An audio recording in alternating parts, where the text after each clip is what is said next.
Pretty ferociously. Of course, the by-elections are now in the countdown phase, just a couple of weeks to go, and of course the tension is becoming greater.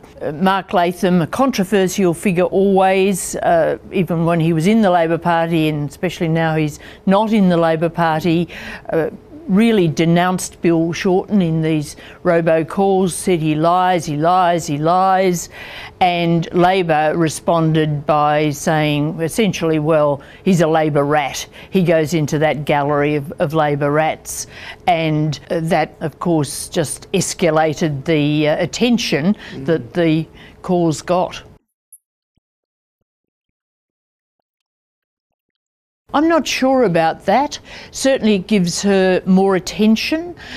And incidentally, Mark Latham was saying vote for small players, for small parties, independents. He wasn't particularly saying vote for Pauline Hanson's candidate, but the fact that she was on the robocall too meant that really they were as one.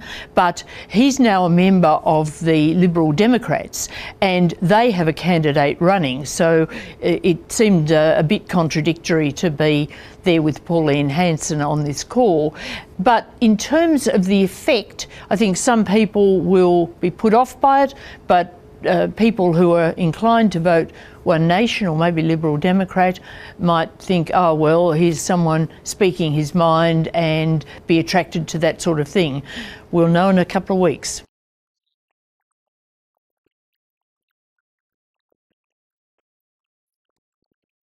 I think he'd like to, and he's made the point that several parties, minor parties, have approached him. There was an interesting story the other day saying that before the 2016 election, he had sounded out Labor about possibly running for them again, but whether he'll end up as a candidate, who knows.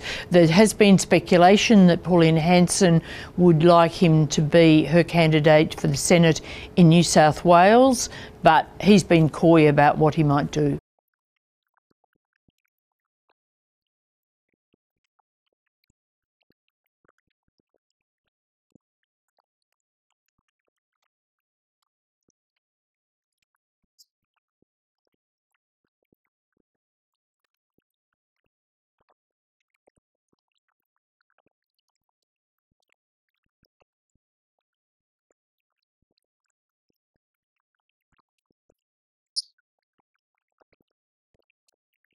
I think they're making quite a lot of progress, and the suspension a little while ago of Emmanuel's licence was an important step.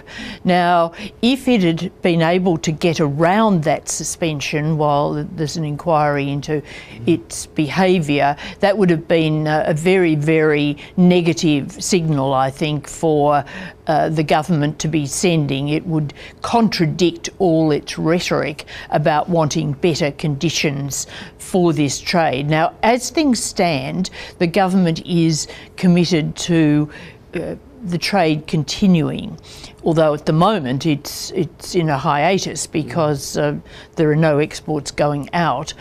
But I think that within the government there are those who really hope that with the new controls that have been put on the trade, it'll fall over. They don't want to be seen to be ending it, but they wouldn't mind if it just went away. It's not worth all that much, 250 million a year. It is true that there are farmers in Western Australia that depend on it, but there could be some adjustment assistance, and it causes such bad publicity, and even internationally now in Israel, Australia's exports were specifically mentioned in the debate there, that some in the government think, well, it's really not worth the candle.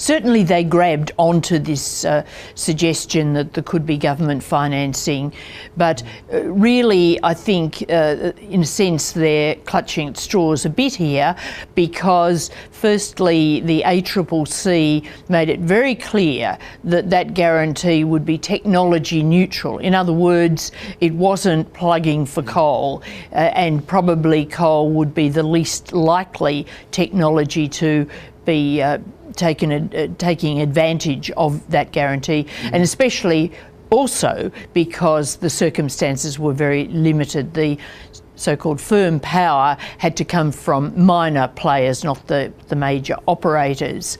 But the overall report was very, very critical, as you say, of how the market's operating.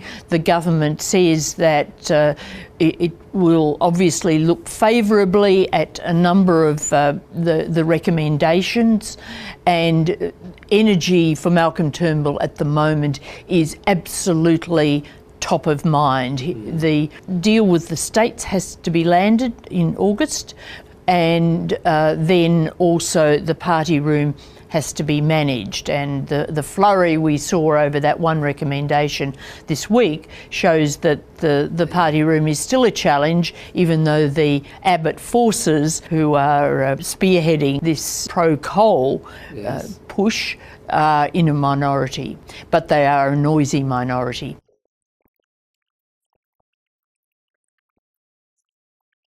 Thanks, Nick.